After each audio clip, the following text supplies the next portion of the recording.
सो hi everyone.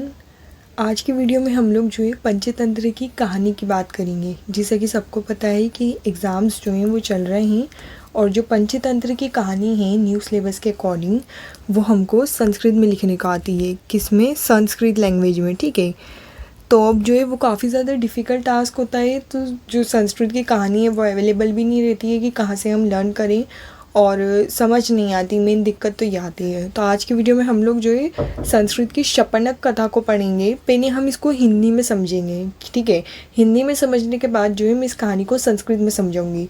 तो video को last तक पूरा देखना और वीडियो अच्छी लगी हो तो चैनल को सब्सक्राइब भी करना। ठीक है, आ जाओ हम लोग देखते हैं कि इस कहानी के अंदर क्या बताया गया है। तो हमारी कथा का नाम क्या है? शपनक कथा। ठीक है, यह कथा जो है एक नाई की है जिसने बिना सोचे समझे बिना परीक्षा किए कार्य किया जिससे वहाँ विनाश को प्राप्त हुआ। ठीक है, दक्षिण प्रदेश। कहाँ पे? दक्षिण प्रदेश में पाटलिपुत्र नामक नगर में मणिभद्र नाम का एक सेठ रहता था।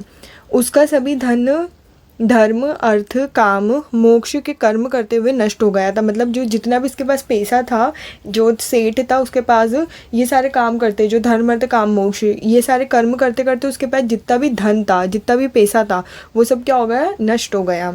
वह अत्यंत दुखी हो गया। तभी एक रात स्वप्न में एक जैन साधु ने दर्शन देकर कहा, मैं तुम्हारे पूर्वजों द्वारा उपार्जित हूँ, इसलिए प्रातःकाल में तुम्हारे घर आऊँगा। तुम मुझ पर डंडे से प्रहार करना, मैं सोने का हो जाऊंगा। ठीक है, दूसरे ही दिन क्या हुआ? फिर सेठ को जो है विश्वास नहीं हुआ, परंतु तभी वहाँ पे जो एक जैन साधु सामने आके प्रकट हो गया। ठीक है, तब सेठ ने उस पर प्रहार किया, तभी वह सोने का हो गया। ठीक है, मतलब पहले उसको यकीन नहीं आया, पर अब जो जैन साधु है उसके गेट पे आके, दरवाजे पे आके खड़ा हो गया, तब वैसे उनने जो है प्रहार, मतलब उनने जो है डंडे से मार दिया उसके सर पे। यह सारी घटना जो है नाई देख रहा था। अब ये नाई कहाँ से आया? तो ये स्टोरी जो शॉर्ट में दी है, नाई आया ऐसे ही कि जो उसकी बीवी थी सेठ की, उसकी बीवी ने जो है नाई को घर पे बुलाया था अपने जो है वो जो क्या बोलते हैं ना, पेडिक्योर मैनिक्योर वगैरह कराने के लिए जो है उसकी बीवी ने बुलाया था। ठीक है, तो वहाँ पे जो नाई ऑलरेडी प्रेजेंट था। इतने में जो है वो जैन साधु उसके गेट पे आ गया था, उनने डंडे से प्रहार कर दिया। ठीक है, अब डंडे से प्रहार करने के बाद क्या हुआ? सेठ ने उसे धन देकर किसी को कहने को मना किया। मतलब क्या हुआ? जैसे उनने डंडे से मारा तो वो जैन साधु था वो पूरा स्वर्ण में हो गया, मतलब पूरे सोने का बन गया। तो ये सारी चीज़ें जो है नाई ने देख ली थी। तो अब जैसे बोलते हैं ना कि कुछ गलत काम किया तो थोड़ा सा पैसा दे दो और मुंह बंद कर दो, वैसे ही इन्होंने करा सेठ जी ने। इन्होंने क्या करा? उसको थोड़ा धन दे दिया और बोल दिया कि कुछ बताना मत किसी को। तो नाई ने सोचा ये सभी जैन साधु मारने से जो है सोने के हो जाते हैं, तो उन्होंने सोचा मैं भी। ठीक है, तो उसको लोभ हुआ, मतलब लालच हो गया। वहाँ उनके मठ में जाकर, मठ मतलब जहाँ पे जो है वो सब रहते हैं साधु। ठीक है, मतलब एक पार्टिकुलर जगह होती है ना जहाँ पे ये लोग प्रेजेंट रहेंगे, तो मठ वो है। मठ में जाकर सभी साधुओं को घर आने का जो है निमंत्रण दिया, मतलब वेलकम, आ जाओ हमारे घर आ जाओ।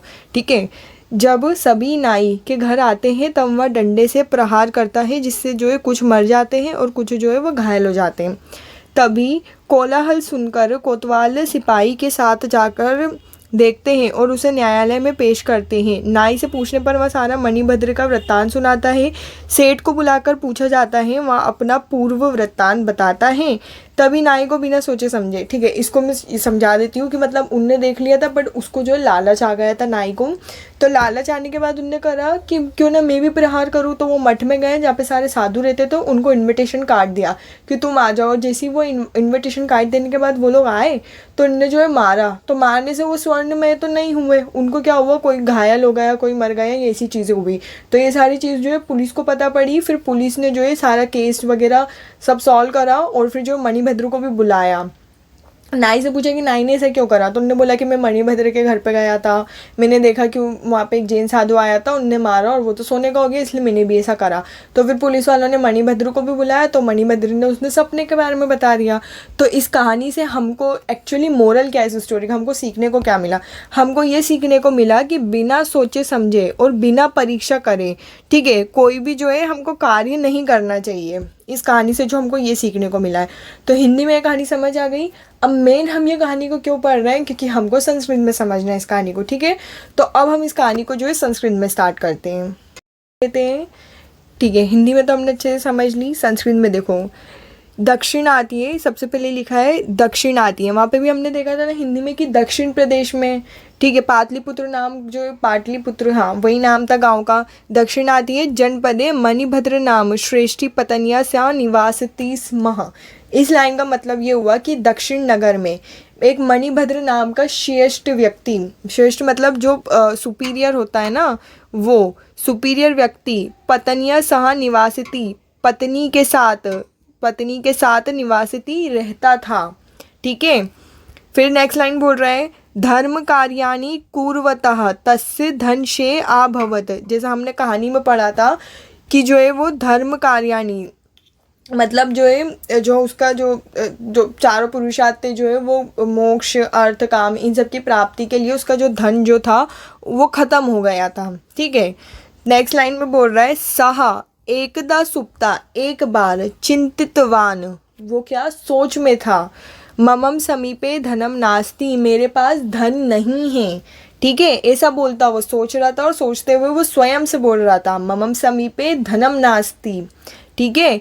अहम प्राण हानिम करोमी इति, मैं अपने प्राण की हानि कर लूँगा, मतलब इंसान मरने का सोचता है ना जब वो डिप्रेशन में रहता है कि यार पैसा नहीं है मेरे पास, क्या करूँ मैं जीवन में, तो वो यही सोच रहा था अहम प्राण हानिम करोमी इति, ठीक है। मणिभद्रस्य स्वप्ने एक शपनकः पदनीति आगतवान, फिर सो गया वो ऐसी चिंता करते करते। फिर मणिभद्र जो है उसके स्वप्न में एक शपनका, अपन शपनक कथा पढ़ रहे हैं ना, शपनक आया मतलब कौन, जैन साधु आया, पदनीति आगतवान आ गया। नेक्स्ट लाइन में बोल रहा है उक्तवान, उसने कहा अहम श्वभवत गृहम आगच्छामि, मैं सुबह तुम्हारे घर आऊँगा। ममम मस्तकम दंडेन ताड़यतु, मेरे मस्तक मतलब सिर पर, दंडेन मतलब डंडे से, ताड़यतु तुम मारना या प्रहार करना। अहम सुवर्णायकानी भवामी इति, मैं सोने का हो जाऊँगा, स्वर्ण में हो जाऊँगा। नेक्स्ट लाइन बोल रहे हैं अग्नि दिने प्रातः एका शौरिकः केशकर्तनाथम आगतवान, फिर अगले ही दिन जो है एक शौरी का मतलब नाई, केश करता मतलब जो बाल वाल बनाने वाला जो नाई होता है ना वो आ गया, ठीक है। तस्मिन एव काले शपनक अभी द्वार से अग्रे आगतवान, उसी टाइम गेट पे जो है हमारे जो जैन साधु थे शपनक वो भी आ गए, ठीक है। नेक्स्ट लाइन में बोल रहा है शपनकम ग्रह से अंता आहुयु दंडेन ताड़ितवान, जैसे ही जो वो जैन साधु हैं वो जो मणिभद्र के घर के अंदर आ रहे थे तो उसने जो सर पे डंडे से ताड़ितवान कर दिया। शपनक ग्रह से अंता, वो जैसे ही घर के अंदर आए अहुई दंडेन ताड़ितवान, डंडे से मार दिया। ससुवर्णायकानी अभवत, तो वो कैसे हो गया, सोने के बन गए उसी क्षण। एतद सर्वदृष्टा शपनकः, यहाँ पे जो है थोड़ा सा मिसप्रिंट हुआ है, शपना की जगह जो है यहाँ पे शौरिक लिख लेना, ठीक है। तो इस लाइन का मतलब क्या हुआ, एतत् सर्वम दृष्टा शपनकः, ये सारी चीज़ें जो है वो शौरिक भी दिख रहे थे क्योंकि वो भी वहाँ पे प्रेजेंट था। अपि विद्या मंदिरत ब्राह्मण वटून ग्रहम नित्यवान, ये सब उनने देख लिया, देखने के बाद उसके भी मन में लालच आया, वो जो जैन साधु के मठ में चले गया, ताड़ितवान उड़ गया और उसने जो प्रहार किया, मतलब जो हमारा नाई था उनने भी मारा, ठीक है। परंतु ते सुवर्ण नायकानी ना आभवन, वो जो है सोने के नहीं हुए, परंतु ते रक्त सिक्ता आभवन, पर वो सोने के हो गए, घायल हो गए, ठीक है। अंते च शौरिकः कठिन शिक्षा प्राप्तवान, लास्ट में क्या हुआ, जो शौरिक जो नाई है उसको एक कठिन शिक्षा प्राप्त हुई। क्या शिक्षा प्राप्त हुई, हिंदी में हमने पढ़ा था कि बिना किसी कार्य को जाने सोचे समझे और परीक्षा किए हमको कोई कार्य नहीं करना चाहिए। तो ये जो स्टोरी है हमारी शपनक कथा मैंने संस्कृत में समझा दी, आप सभी को अच्छे से समझ आई होगी, ठीक है। अब मैं बताती हूँ कि एग्ज़ाम में किस पैटर्न से लिखना है। एग्ज़ाम में क्या करना, सबसे पहले डालना परिचय, ठीक है। 10 मार्क्स में स्टोरी लिखने को आएगी तो परिचय डालना, परिचय में लिखना हिंदी में जो परिचय, हिंदी में लिखना परिचय थोड़ा सा 4-5 लाइन का परिचय हिंदी में लिखना थोड़ा सा, कि जो है ये कथा कौन सी शपनक कथा है, इसके अंदर मणिभद्र कैरेक्टर कौन सा है, ठीक है, वो कहाँ रहता था, पत्नी के साथ रहता था, शौरिक कौन है, थोड़ा सा बेसिक इंट्रोडक्शन दे रहा है कि इस कहानी के अंदर कैरेक्टर कौन कौन से प्रेजेंट हैं, ठीक है। 4-5 लाइन का कैरेक्टर का इंट्रोडक्शन देने के बाद अब लिखना अपनी संस्कृत के अंदर कहानी, ठीक है। जो ये संस्कृत में कहानी है ना, इस कहानी को संस्कृत में हमको लिखना है। एट द एंड हमको जो श्लोक भी लिखना है, श्लोक भी लर्न करना, तो पक्के आप लोगों के जो है 8 से 9 मार्क्स जो है पक्के आपको कहानी में मिल जाएंगे, ठीक है। तो मेरी वीडियो अच्छी लगी हो तो प्लीज़ मेरे चैनल को सब्सक्राइब करो, वीडियो को लाइक करो। मिलते हैं हम लोग नेक्स्ट स्टोरी में। Bye bye.